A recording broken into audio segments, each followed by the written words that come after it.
कहानी का उन्वान, पर्दे के पीछे। सुबह के 4 बजे थे।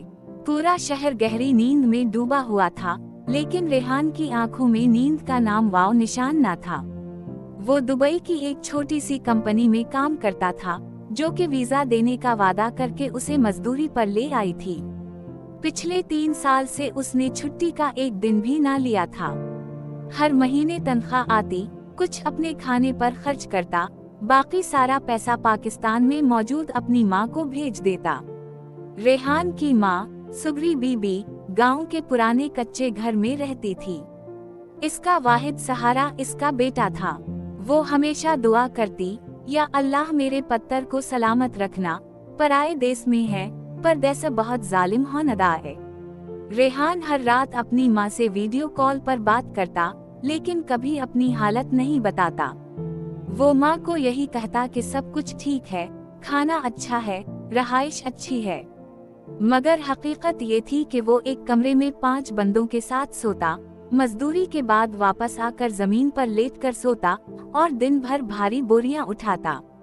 एक दिन कंपनी ने बगैर बताए उसे काम से निकाल दिया। रेहान ने नई नौकरी की तलाश शुरू की, मगर दुबई जैसे शहर में बगैर कुफैल के कुछ भी मुमकिन नहीं। इसने कई दिन खाली पीठ गुजारे, लेकिन माँ को एक लफ्ज तक ना बताया। एक रात जब वो दुबई की सड़कों पर बैठा हुआ था, तो एक बुजुर्ग पाकिस्तानी बाबाजी ने इसे देखकर कहा, पत्तर, परदेस में सब कुछ कमाया जा सकता है, मगर माँ का साया नहीं। तब वापस क्यों नहीं चला जाता? रेहान की आंखों में आंसू आ गए। बाबा जी, मैं माँ को बता नहीं सकता कि मैं नाकाम हो गया हूँ। वो मेरे ख्वाबों को जीता है। अगर उसे पता चला तो उसका दिल टूट जाएगा। बाबा जी ने एक लंबी सांस ली और बोले, बसा औकात माँ को झूठ नहीं बल्कि सच का सहारा ज्यादा मजबूत रखता है। इस रात रेहान ने फैसला कर लिया कि वो माँ को सच बताएगा। इसने वीडियो कॉल की, लेकिन माँ की तबीयत खराब थी। मोहल्ले वालों ने बताया कि सुगरी बीबी को अस्पताल ले गए हैं। रेहान ने फौरन वापसी का टिकट खरीदा। जो भी थोड़ी बहुत रकम बची थी, उसी से टिकट खरीदा और अगले दिन जहाज में बैठ गया। रास्ते भर वो बस एक दुआ मांगता रहा, या अल्लाह मेरी माँ सलामत हो। जब वो लाहौर एयरपोर्ट पर उतरा, तो सीधा अस्पताल पहुंचा।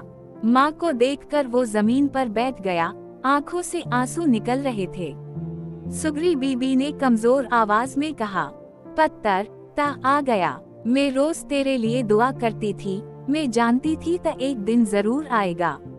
रेहान माँ के कदमों में बैठा रहा और पहली बार उसने सब कुछ बताया कि कैसे कंपनी ने निकाला, कैसे सड़कों पर सोना पड़ा और कैसे उसने सब कुछ छुपाकर माँ को सिर्फ खुशखबरी दी।